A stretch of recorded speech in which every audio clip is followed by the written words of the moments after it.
Among all the available ammo types for the heavy bowgun, I consider the piercing ammo to be the easiest one to use. You can take advantage of its long range and stay on the sidelines away from any danger and still output a ton of damage.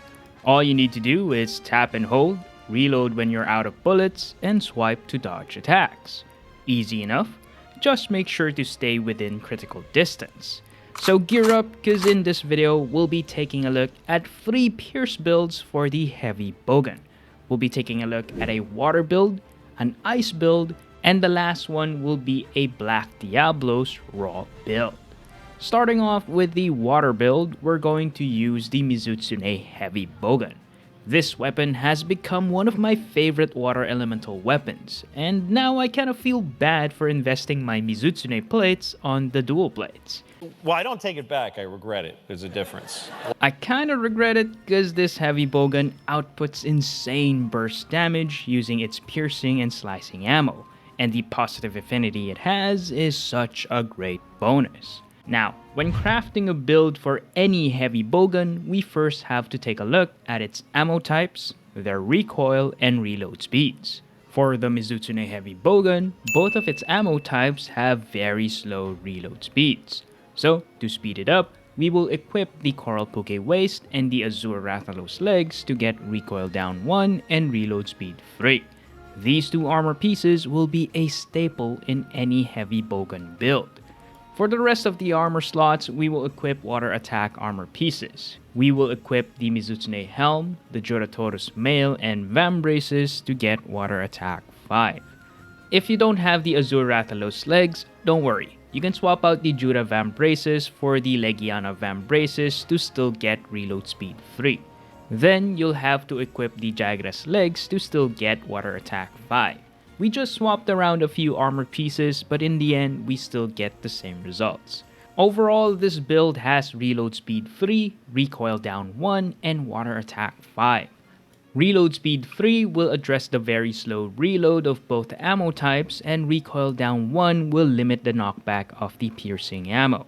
But sadly, recoil down 1 isn't enough to limit the high recoil of the slicing ammo, and we can't afford to swap out any more armor pieces for more recoil down, or else we'll lose out points on water attack.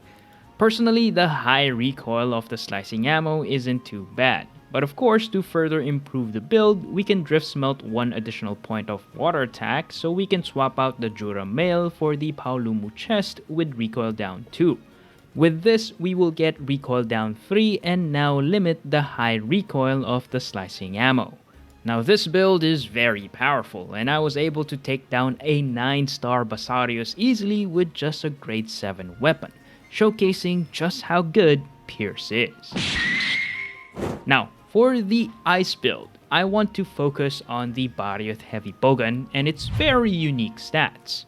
It only has 2 ammo types, piercing ammo and wyvern ammo, and if you'll notice, both of them have slow reloads.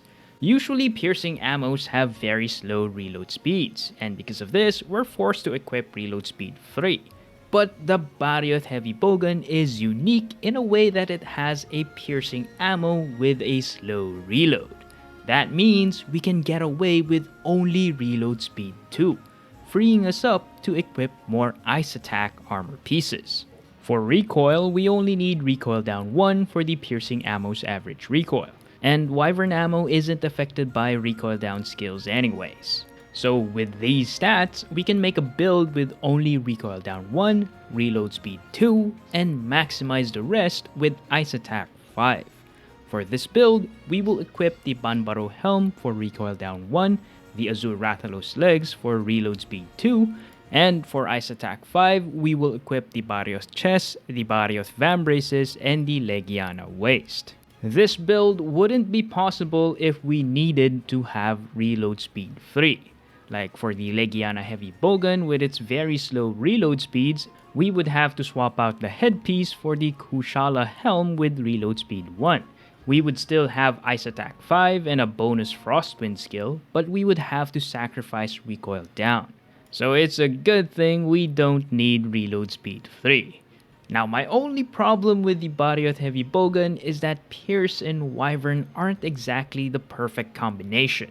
Pierce has a very long range while Wyvern has a close to mid-range. So you'll have to reposition yourself every time you switch ammo types. But even then, I think the barrioth heavy bowgun is still very powerful. Now let's move on to the build for the Black Diablos heavy bowgun. The unique feature of this heavy bowgun is that it has two ammo types, and both of them are piercing ammo. They still have average recoil, so we'll still need to have recoil down 1. But the important thing to note here is the difference in reload speed. One of them only has a slow reload, while the other still has a very slow reload speed.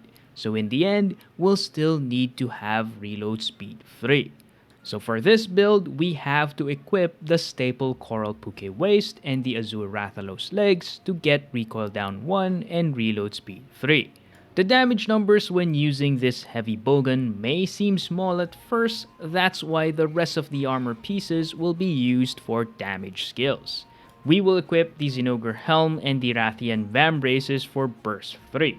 With one shot of a piercing bullet, we can activate burst instantly.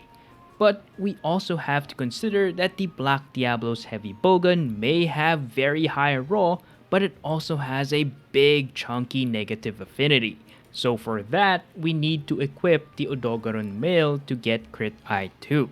But it will only reduce the negative affinity by 15%. We still need to drift smelt 2 more points of crit eye if we want to negate the negative affinity completely. Now for me, I equipped the Rathalos Mail with this build. I managed to drift smelt an extra point of weakness exploit, giving me weakness exploit 3. This completely negates the negative affinity, but only when hitting monster weak spots. So it's still not ideal, because piercing bullets will pierce through the monster and also hit non-weak spots. Most of our damage will still receive 30% negative affinity. Now yes, you can position yourself so that your shots will only pierce through weak spots, but that takes a lot of effort and precise positioning. Then there are monsters like the Radoban whose weak spots are protected by bones. Weakness exploit is useless against monsters like this. Getting crit eye 4 is still ideal.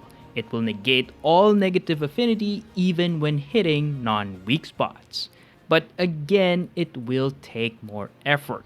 You will need to equip the Odogaron chest and get 2 more additional points of crit eye from Driftstones. These builds are easy to use, and most importantly, very safe thanks to the piercing ammo's long range. It's actually perfect for multiplayer where your party can take the aggro away from you while you focus on tapping and holding and dealing damage. For solo play, be extremely careful every time you have to reload. Even with reload speed 3, reloading heavy bowguns can still take quite a while. My advice is always to reposition first before reloading. This will allow you to reload safely and recover fast enough to dodge any incoming attacks. You may be wondering why I didn't include the Elder Dragon heavy bowguns, which have the best piercing ammo in the game.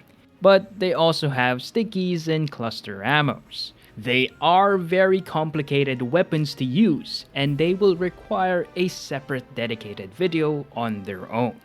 So these heavy bowguns can seem overwhelming at first, with all the different reload speeds and recoil. So if you want to learn more about these different types of heavy bowguns, then be sure to check out this video next.